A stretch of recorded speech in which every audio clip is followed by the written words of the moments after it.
is Lucas Valley Road. It's not George Lucas. No. It's John Lucas. And John Lucas was an early pioneer. Mm-hmm. And there used to be a Lucas Ranch out here. You know, it is a legitimate name. Uh-huh. But I think George partially bought the property out here because of the name. Because of the name Lucas. The street here, the road. When was the last time you went to Skywalker Ranch? Me? Yeah. Oh, it's about 4 years now. 4 years. So I have deliberately not gone out there. They want to be back for a few little things, but it's just too much. Yeah. George's property actually starts at this fence here. Mm-hmm. There's somebody in there doing something. Yeah. So we still got 6 miles to go, but this is the fence for Lucas's property. Back in there, he was going to put ILM and everything, but now they've bought all that property over for Presidio. Yeah.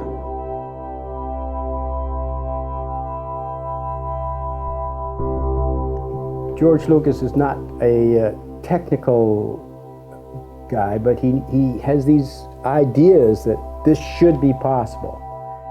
Up to that point, buttons were something physically that you touched. You reached over and you pressed it, or you pulled something with your hand, or you flipped a switch or something. Ik geloof dat hij iets van minimaal, $40 miljoen heeft gestoken in de ontwikkeling van de EditDroid.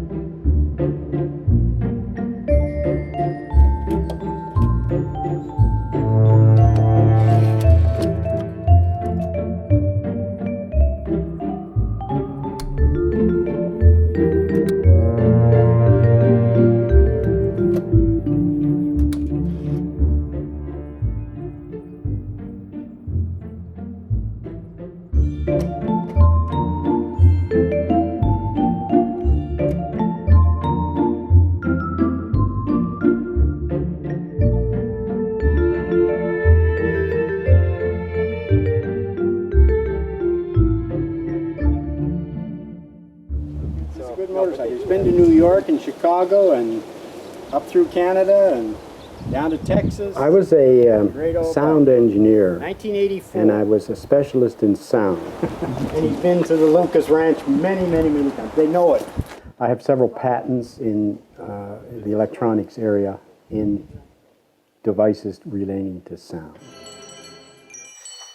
Ik ben in 1968 ben ik naar Amsterdam gekomen en ik ben daar naar de Filmacademie gegaan. Ben ik in 1972 vanaf gekomen met montage en geluid als mijn hoofdvakken. En in 1985 ben ik vertrokken naar de Verenigde Staten. Ben in Californië terechtgekomen in Marin County, waar Lucasfilm zit en ILM. All we see is ourselves younger and younger. That's right. My name is Ben Burt. I'm a filmmaker. Although I majored in physics in college, I decided to pursue education in filmmaking in graduate school. I went to the University of Southern California Film School from 1971 to 1975. Directly from film school, I was hired to work on the very first Star Wars movie. I became a member of Lucasfilm, and for 10 years I was a staff sound designer and mixer. The last 7 years I've been doing the Star Wars prequels, episodes 1, 2, and 3, and I've been the picture editor as well as the sound designer and supervising sound editor.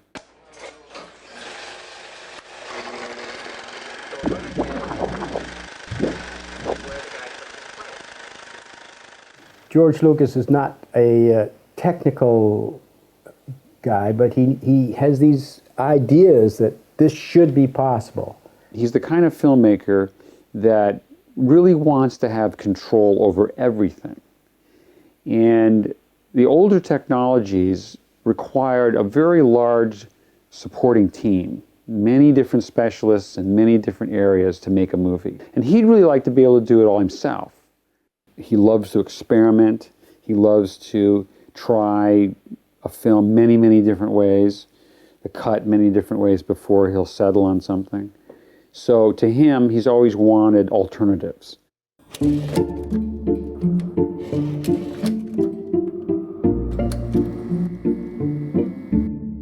I was not present when the idea for the EditDroid was first proposed. In het begin van de 80 jaar is George Lucas begonnen met het ontwikkelen van een montagesysteem, omdat tijdens het monteren van Star Wars zag hij hoe ontzettend moeilijk het was om dingen te veranderen. George Lucas created a company called Droid.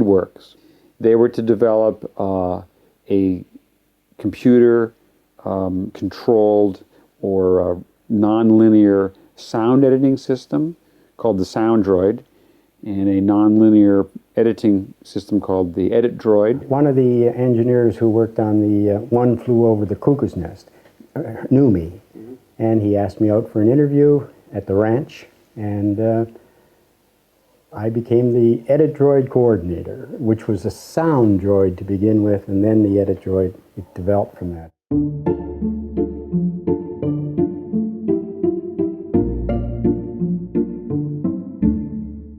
Film was nog steeds heel mechanisch. Het is ontwikkeld in de zeg maar 1900 en er is niet veel aan veranderd sinds die tijd. On film, often an editor, if they want to make a change, they want to find a new take of a shot. And so that take might be a little roll of film in a box way up high on a shelf.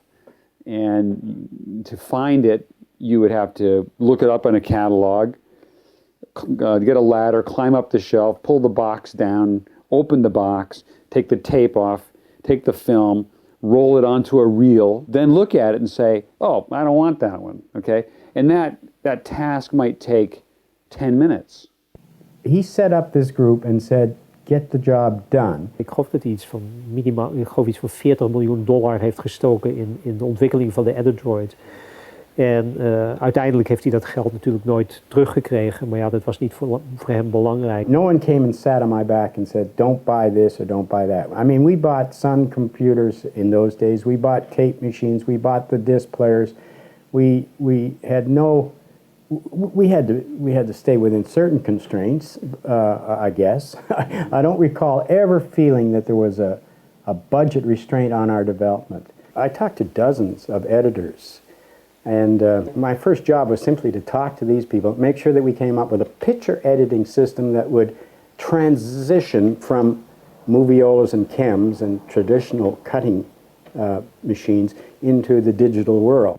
You had a switch and a rotating controller, like a throttle. It had a neutral position where the image would stand still on the screen. And then as you moved it forward, the image would speed up until you reached the proper playing speed. And if you went really far with the control, you could zip, you could fast forward or rewind through material. So you controlled the image in front of you with this touchpad controller. Everything in one hand, cut head, cut tail, splice, and you would have a video source and the result of your cut on another monitor, and then you would see what you were doing on another screen, very much like looking at a computer.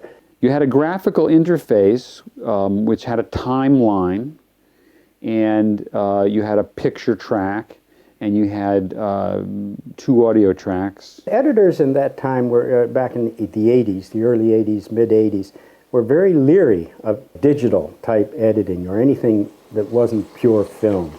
And it represented the view that you would have in traditional film editing if you were on a bench with rewinds and a synchronizer, which was a device which locked the picture and the tracks together. It was to give the editor something familiar to the film world that it was replacing.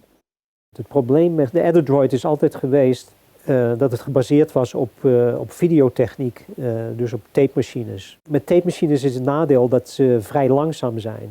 Je kunt niet snel dingen opzoeken. Toen ineens kwam de nieuwe techniek van laserdiscs. En dat begon een klein beetje te komen in de richting van wat George wilde doen. De EditDroid was gebaseerd op het feit dat je van alles wat je had je er twee laserdiscs. Dus op het moment dat de ene laserdisc iets aan het afspelen was, kon de andere laserdisc opzoeken wat het volgende beeld zou moeten zijn. One is transfer film directly to disk, or from 1 inch to disk by way of a telecine device. The system comes with 5 disc player interfaces and a switcher interface. And the advantage, obviously, of video disc is the fact that you can search out material with incredible speed. For example, if you took a video cassette, a 30-minute video cassette, and wound it on a very fast, the fastest 3/4 inch tape machines you can find, it takes about 2.5 minutes to go from end to end of that disc. On this system, you can take the same 30 minutes of material and go from end to end of the disc in less than 5 seconds. So you would transfer from film to either tape or video disc and use that as your source. Video in de Verenigde Staten gaat 30 frames, 30 beelden per seconde. En film gaat 24 beelden per seconde.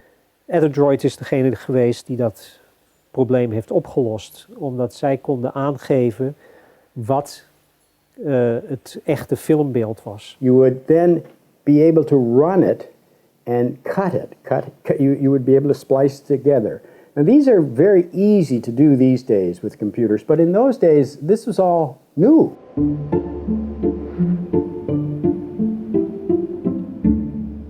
Pipe it up. It'll show you from another point of view more about how that mouse works. Okay, there's Don Andrews' hand. I don't know why we call it a mouse. Sometimes I apologize. It started that way, and we never did change it. We didn't have a mouse, did we? We had a trackball. We had a trackball which moved the cursor around on the screen to the various buttons, and then you had a button beneath the trackball which was the command button.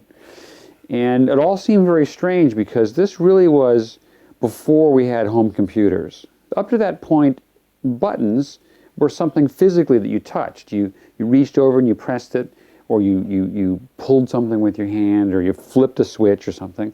And this idea that the commands were just on a screen and that you moved, like in a little video game, you moved a little cursor and then you said, I want that one. That was a very strange concept at first. And I can remember looking at it and thinking, is this going to really make sense to anybody?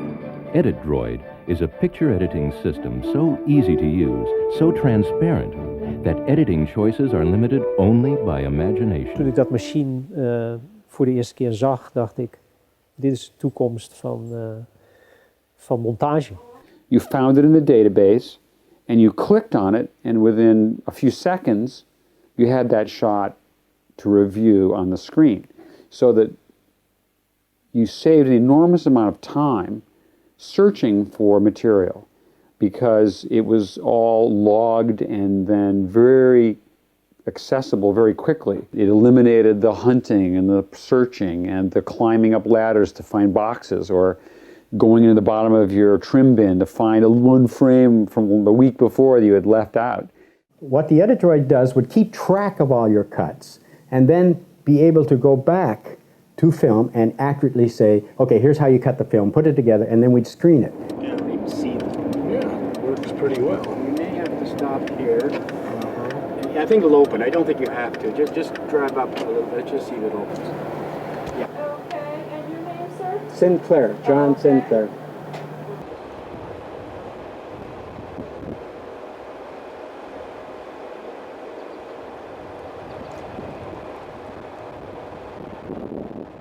We gingen met het hele editorial department en een heleboel mensen van ILM gingen we naar Lucasfilm toe. In de projectiezaal hadden ze een EditDroid neergezet en een cam, dus een soort steenbek. Ze zouden samen een scène monteren en kijken wie het snelste was. En dat was dus heel interessant. Het was een scène die bestond uit 4 of 5 shots. En er werd dus gezegd, oké, start nu. En de dame die op de cam werkte en John op de EditDroid. En hij was natuurlijk klaar in 5 minuten, terwijl zij nog 10 minuten bezig was daarmee. Dus een soort wedstrijd om te laten zien hoe goed die EditDroid was. The consumer camcorder was becoming available in the early 1980s, so I could shoot home movies or little documentaries, but I had no way to edit them together. But since the EditDroid was upstairs in the building and it wasn't being used very much, I immediately got interested in seeing if I could cut my little amateur movies on the EditDroid. Ik heb toen gevraagd of dat apparaat naar ILM kon komen, naar het editorial van ILM. En ze hebben toen gezegd van ja, dat is misschien een goed idee. So I started coming in after hours just to cut my own little videos. And they let me use the machine. So with John Sinclair's help, I was taught how to use the EditDroid for editing. I guess I taught many editors how to use the droid. I was the coordinator, and one of the things to make the thing work, you had to teach people how to use it. One way to do this for me, and it worked well, was to become an assistant. There I would learn what the problems were, and there I'd be able to tutor or train the editors as they use the machine. Er was niet veel employ voor het, niemand wilde ermee werken. De mensen die de commercials deden hadden geen zin om ermee te werken. I was one of the few that was willing to experiment with it because,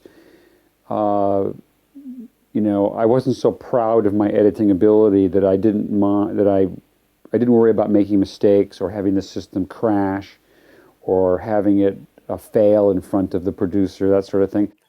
We never had it. We never had any problems. Oh yes, one of the biggest problems in the early days was like with computers. It would stop working. It would crash, and we had crashes. If anything, I was a test pilot, you know, flying it, and then I'd say, well, it didn't work. What can you do to make it better? And then I'd take it up again and fly it, you know. So it was kind of like that. There is nothing worse than an editor is working along and the system crashes. You could hardly survive that. The editor would be in this frame of mind, locked into their little world, making this cut and crash. And he'd have to pull away from that while we come running in and try to get the thing going again. We used to have crashes. And I think they still have computer lockups today. Those projects that I did from, say, 1983 to 1987, I think they actually revived the EditDroid project. My work really, I think, kept the development going because I was in the building where the development team was. I was tolerant of the problems. I didn't mind it if it failed. I just come back the next day and try it again. And it allowed us to work out a lot of the bugs in the system.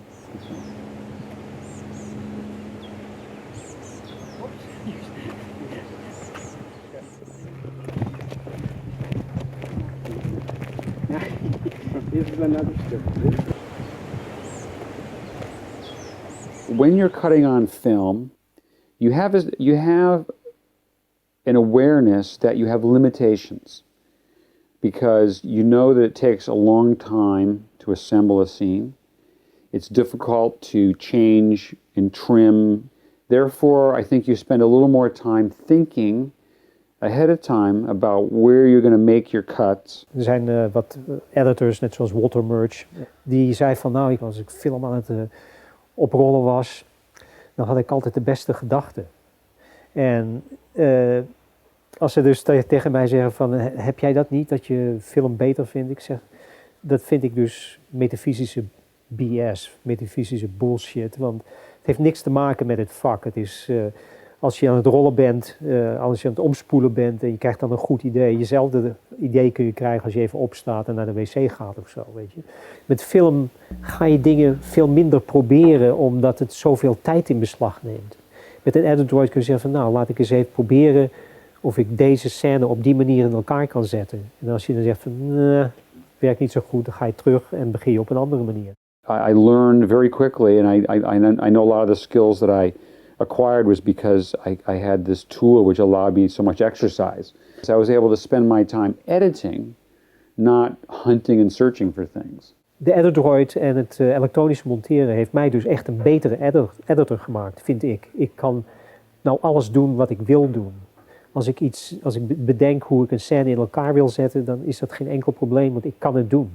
Met de EditDroid kon je voor het eerst een aantal dingen doen waar nooit iemand aan gedacht had.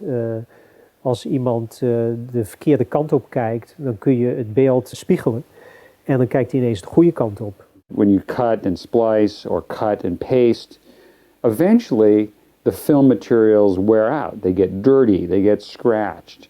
Every time you have a screening, the film, jumps through the projector and it's hard to see the cutting. With the EditDroid process, you were not consuming the film in any way. You could render your film to videotape and watch it and make judgments. Then you could go back and change it. You had dissolves, fades. I forgot simple things like fade to black or wipes and those sort of effects would occur instantly.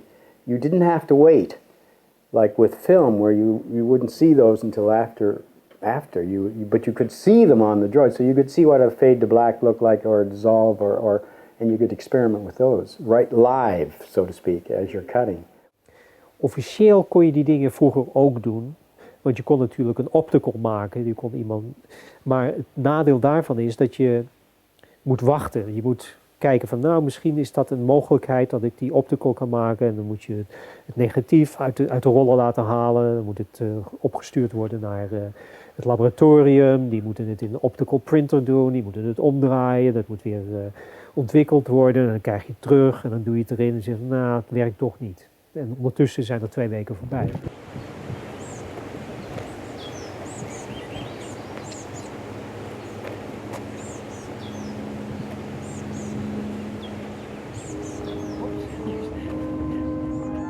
The Young Indiana Jones TV series was a project I was involved in for 4 years. I started out as second unit director on the series and an editor. Hij was nog steeds van plan om Young Indiana Jones op 16 mm te doen en af te werken op 16 mm, dus zeg maar op een steenbek en dus gewoon film monteren. En ik zei tegen hem, je hebt die EditDroids, waarom probeer je die niet te gebruiken voor deze televisieserie? En ik heb hem toen uitgelegd wat ik dacht dat je zou kunnen doen. We could save all the different cuts of the film. If you got down to the 3 or 4 cuts and something wasn't working well, you could always go back and review what the earlier cut was and see that maybe it was better or something. And that was very useful. Commercials hadden veel visual effects, maar televisieseries had dat nog niet. Het was nog niet mogelijk, het was nog veel te duur om dat soort dingen te doen. En in dat opzicht is Young Indiana Jones is echt een van de eerste series geweest waar dat soort dingen in gebeurden.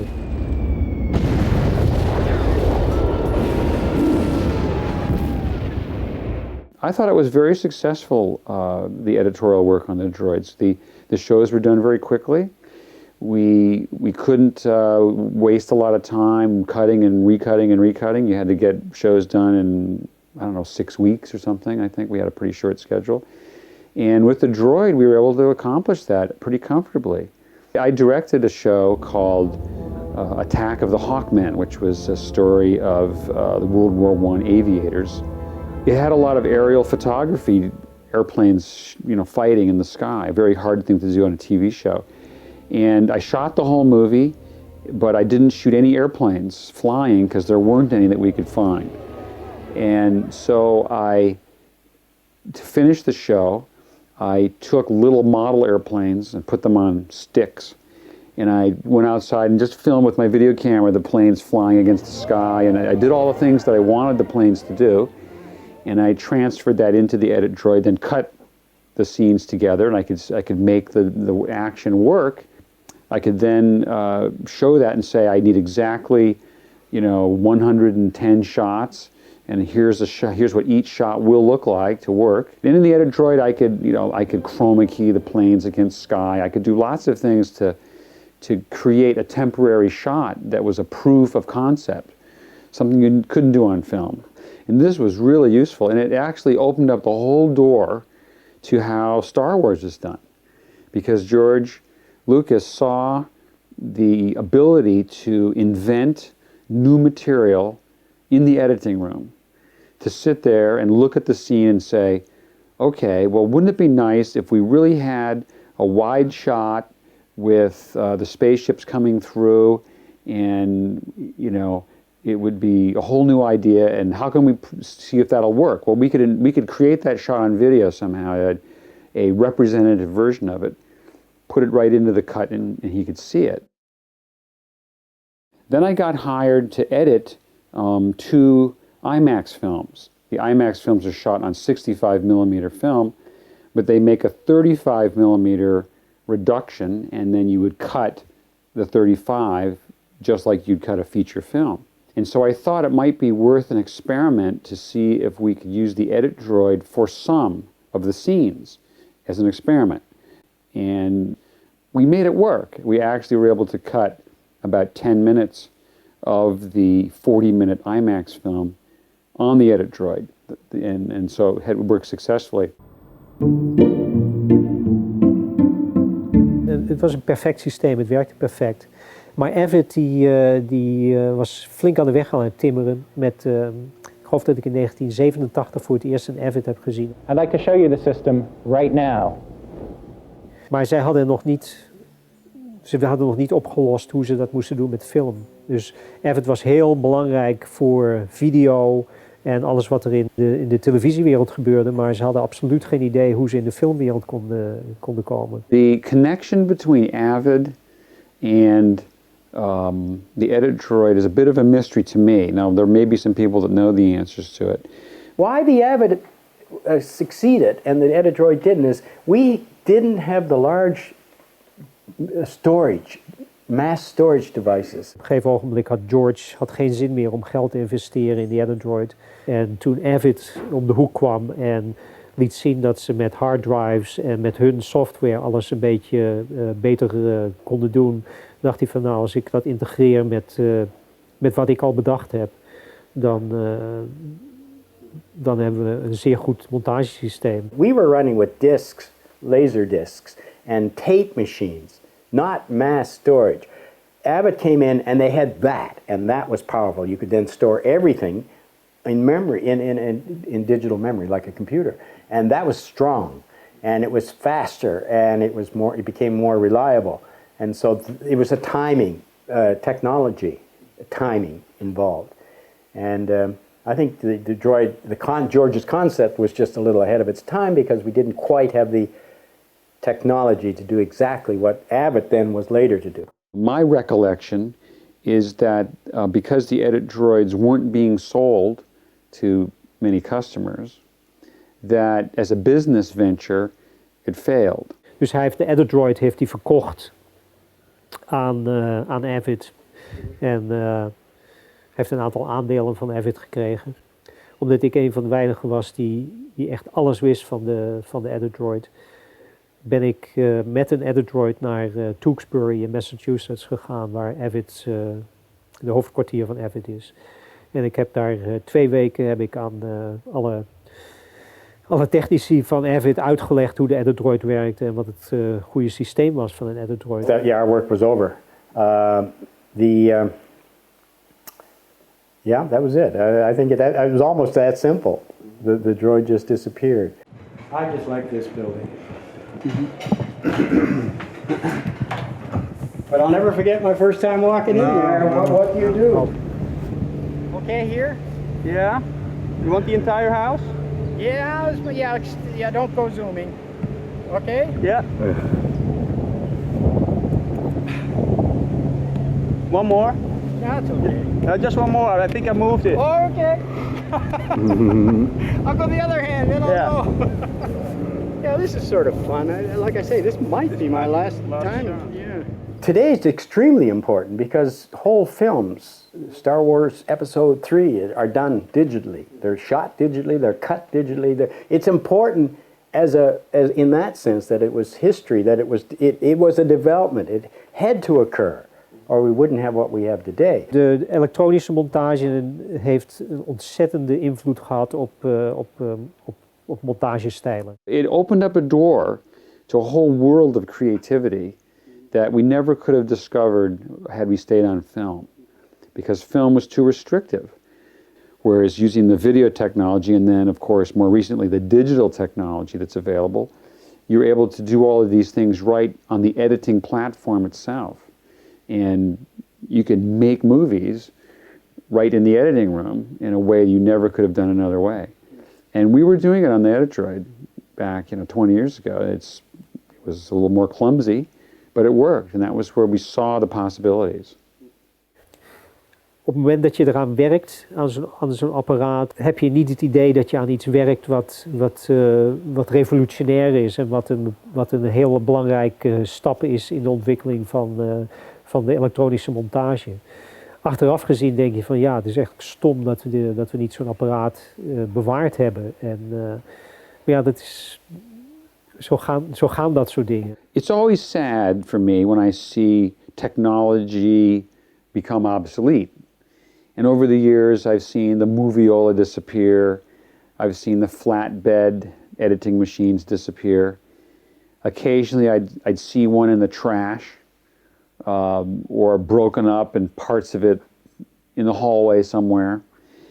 And when I think of the EditDroid, I wanted to see it preserved. So I always worry that unless we really do something with these things, put them in a museum or something, that they will just disappear. Often when those technologies are replaced, you don't think about their importance. You just, well, it's old, just throw it away. There are no EditDroids that I know of up and working today, which is a shame. It's like tearing down an old historical building and losing sight of where it was. It's gone. George himself had us put away one carefully. George has got one stowed away in his archive. George has a tremendous archive, a whole building of archives, every prop he ever used sort of in this building. And in there somewhere is an EditDroid. So there is one, but it's not working. And I believe it could be made to work, but it is not. It was at one time over there. So here it is. Oh shoot. Yeah, now. Oh shoot. Oh shoot. Well, that's what we expected to find it buried. This is not part of it. I think if you don't mind, we can redistribute some of this stuff. If we could pull some stuff out just so they get a better shot. Okay, guys. Yeah. Me. Can I take this wrap off? Okay. Oh yeah.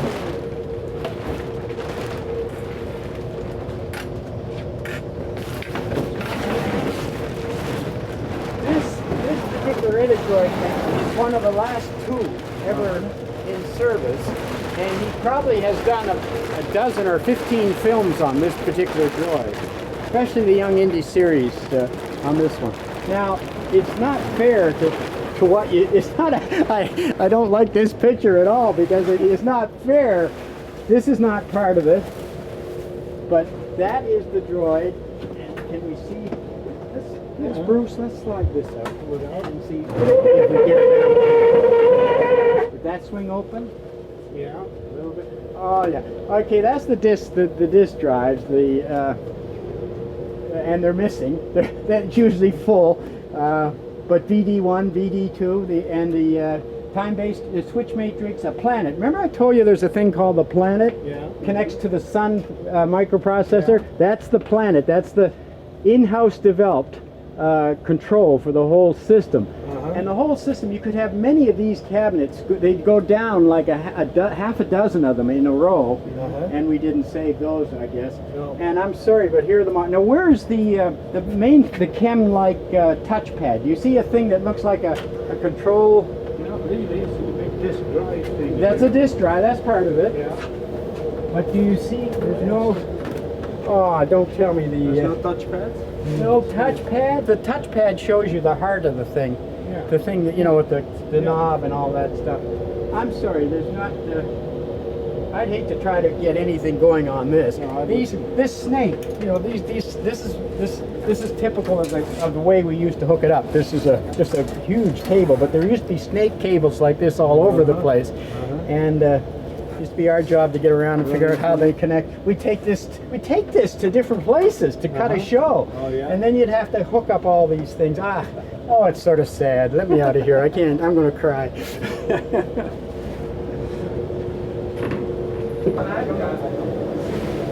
Well, we We have some other moviolas back there, but that's about it.